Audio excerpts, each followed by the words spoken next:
Pasensya talaga kayo mga katapang. Medyo namumula pa talaga yung mata ko. Kasi hanggang ngayon di pa rin ako makapag-move on sa nangyari dun sa channel ko. So yun na nga mga katapang. Gumawa na rin ako ng bagong YouTube channel ko. Pinangalanan ko na Boy Tapang Vlogs. Dahil after ko naban ko gahapon, maraming mga mahinang nilalang gumawa agad ng YouTube channel ko. Fake na YouTube channel. So ito yung official channel ko mga katapang.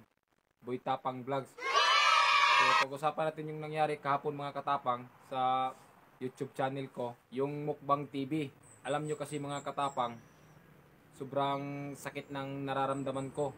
Dahil nawala yung YouTube channel ko. At ang pinakamasakit doon, hindi ko pa nakuha yung sahod ko sa YouTube.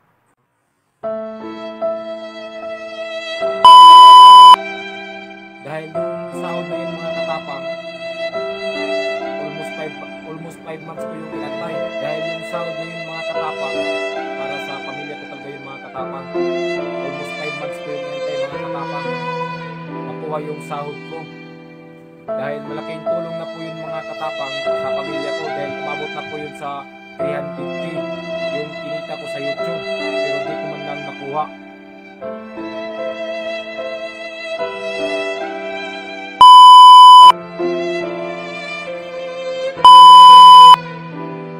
Napakasakit talaga mga katapang. Dahil yung pera na yun mga katapang, dinala ko sana ipayo sa bahay namin. Dahil butas na yung mga bahay namin. Dahil nasisilip na kami ng mga engkanto. What? At balak ko sana na bilhan ng TV yung pamilya ko mga katapang para may libangan sila. At para na rin yung mga pamangkin ko, di na rin pumunta sa kapitbahay namin manunood. Alam nyo kasi mga katapang, oo, aaminin ko, nakakadiri yung mga ginagawa ko. Pinagdidirihan ako ng mga tao. Alam ko yun, pero di ko inisip yun. Kasi ginagawa ko to para sa pamilya ko. Kahit binabasa ko ng mga tao, ang importante, wala kong taong pinatapakan, kundi sarili ko lang dindigan. Maraming natutuwa sa pangyayari dahil nawala yung channel ko. Marami ding naawa dahil nawala yung channel ko. Maraming salamat sa mga nakapusit sa ginagawa ko. Dahil ginagawa ko yun para sa pamilya ko. So yun na nga mga katapang, sana suportahan nyo pa rin ako sa mga ginagawa ko kahit mali yung ginagawa ko. Sa mga solid supporters ko dyan, sa mga silent supporters ko dyan, maraming salamat sa inyong lahat. At siyempre sa mga bashers ko dyan, I love you.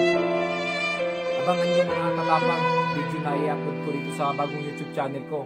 Siyempre di pa rin mawawala yung pagpapatawa natin sa mga tao. Dahil yun rin naman yung goal ko, magpasaya ng mga tao. May ipopromote nga pala ko mga katapang. Ayan, may nagpadala sa atin ng damit. Ayan. Wow! Napaganda po ng mga food nila. Pang-athlete. Ayan. Ayan po mga katapang. Maraming salamat po sa nagpadala nito. Yung name ng line, clothing line. Ayan. Napaganda po mga katapang. Maraming salamat po sa nagpadala nito. Naawa kasi sila sa akin kasi wala daw akong damit. So yun na nga mga katapang. Maraming salamat sa inyo lahat.